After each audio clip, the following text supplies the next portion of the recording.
اور افسوس بھرے لہجے میں بولا،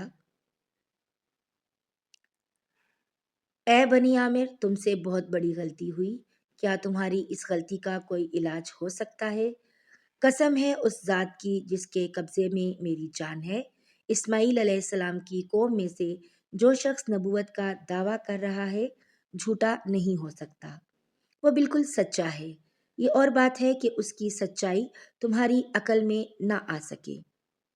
اسی طرح نبی کریم صلی اللہ علیہ وآلہ وسلم نے بنو ابس، بنو سلیم، بنو غسان، بنو محارب، بنو فزارہ، بنو نظر، بنو مرا اور بنو ازرا سمیت کئی قبیلوں سے بھی ملے۔ ان سب نے آپ صلی اللہ علیہ وآلہ وسلم کو اور بھی برے جوابات دیے۔ وہ کہتے، آپ کا گھرانہ اور آپ کا خاندان آپ کو زیادہ چاہتا ہے، اسی لیے انہوں نے آپ کی پیروی نہیں کی۔ عرب قبیلوں میں سب سے زیادہ تکلیف یمامہ کے بنو حنیفہ سے پہنچی، جن میں مسلمہ بھی کذاب بھی موجود تھے۔ ان تمام تر ناکامیوں کے بعد آخرکار اللہ تعالیٰ نے اپنے دین کو پھیلانے، اپنے نبی کا اکرام بلند کرنے اور اپنا وعدہ پورا کرنے کا ارادہ فرمایا۔ آپ صلی اللہ علیہ وآلہ وسلم حج کے دنوں میں گھر سے نکلے۔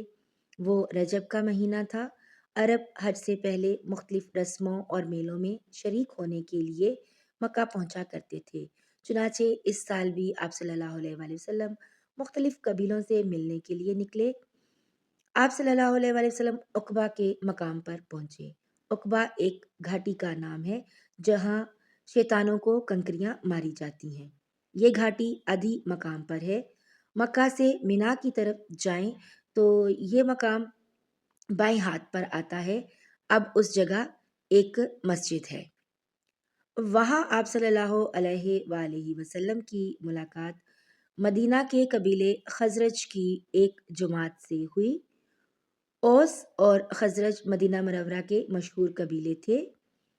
یہ اسلام لانے سے پہلے ایک دوسرے کے جانی دشمن تھے۔ یہ بھی دوسرے عربوں کی طرح حج کیا کرتے تھے۔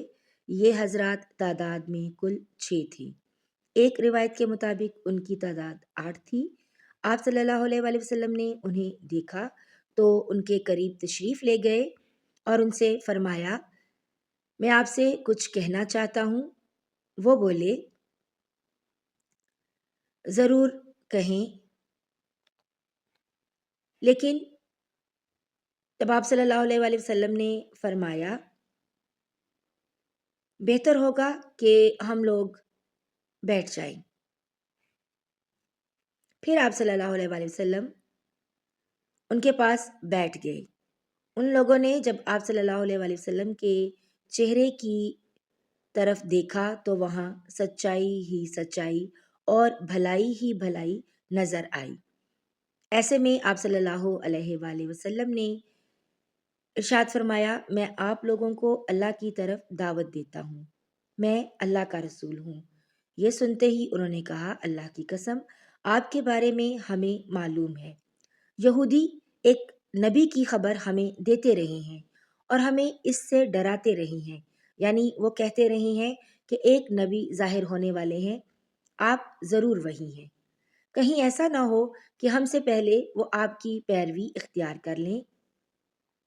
اصل میں بات یہ تھی کہ جب بھی یہودیوں اور مدینے کے لوگوں میں کوئی لڑائی جھگڑا ہوتا تو یہودی ان سے کہا کرتے تھے، بہت جلد ایک نبی کا ظہور ہونے والا ہے، ان کا زمانہ نزدیک آ چکا ہے، ہم اس نبی کی پیروی کریں گے اور ان کے جھنڈے تلے اس طرح تمہارا قتل عام کریں گے جیسے قوم عاد اور قوم ارم کا ہوا تھا۔ ان کا مطلب یہ تھا کہ ہم تمہیں نیست و نابود کر دیں گے۔ اسی بنیاد پر مدینے کے لوگوں کو آپ صلی اللہ علیہ وآلہ وسلم کے ظہور کے بارے میں معلوم تھا اور اسی بنیاد پر انہوں نے فوراً آپ صلی اللہ علیہ وآلہ وسلم کی بات مان لی۔ آپ صلی اللہ علیہ وآلہ وسلم کی تصدیق کی اور مسلمان ہو گئے۔ پے در پہ ناکامیوں کے بعد یہ بہت زبردست کامیابی تھی اور پھر یہ کامیابی تاریخی اعتبار سے بھی بہت بڑی ثابت ہوئی۔ اس بیعت نے تاریخ کے دھارے کو موڑ کر رکھ دیا، گویا اللہ تعالیٰ نے ان کے ذریعے ایک زبردست خیر کا ارادہ فرمایا تھا۔ اسلام قبول کرتے ہی انہوں نے عرض کیا، ہم اپنی قوم اوس اور خزرج کو اس حالت میں چھوڑ کر آئے ہیں کہ ان کے درمیان زبردست جنگ جاری ہے، اس لیے اگر اللہ تعالیٰ آپ کے ذریعے ان سب کو ایک کر دے تو یہ بہت ہی اچھی بات ہوگی۔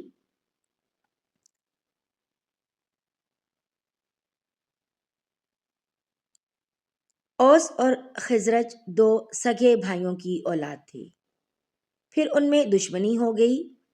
لڑائیوں نے اس قدر طول کھینچا کہ 120 سال تک وہ نسل در نسل لڑتے رہے، قتل پر قتل ہوئے۔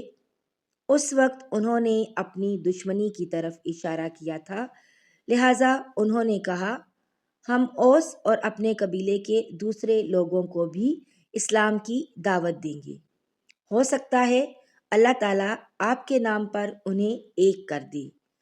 اگر آپ کی وجہ سے وہ ایک ہو گئے، ان کا کلمہ ایک ہو گیا، تو پھر آپ سے زیادہ قابل عزت اور عزیز کون ہوگا؟ نبی اکرم صلی اللہ علیہ وآلہ وسلم نے ان کی بات کو پسند فرمایا۔ پھر یہ حضرات حج کے بعد مدینہ منورہ پہنچے۔ ناظرین، یہیں پر ہمارا آج کا باب اختتام پذیر ہوتا ہے۔ اللہ تعالیٰ میرے اور آپ کے مرحومین کی بلا حساب مغفرت فرمائے۔ ملتے ہیں ایک نئی ویڈیو میں، تب تک کے لیے اپنا اور اپنے سے جڑے رشتوں کا بہت سا خیال رکھیے گا۔ اللہ حافظ۔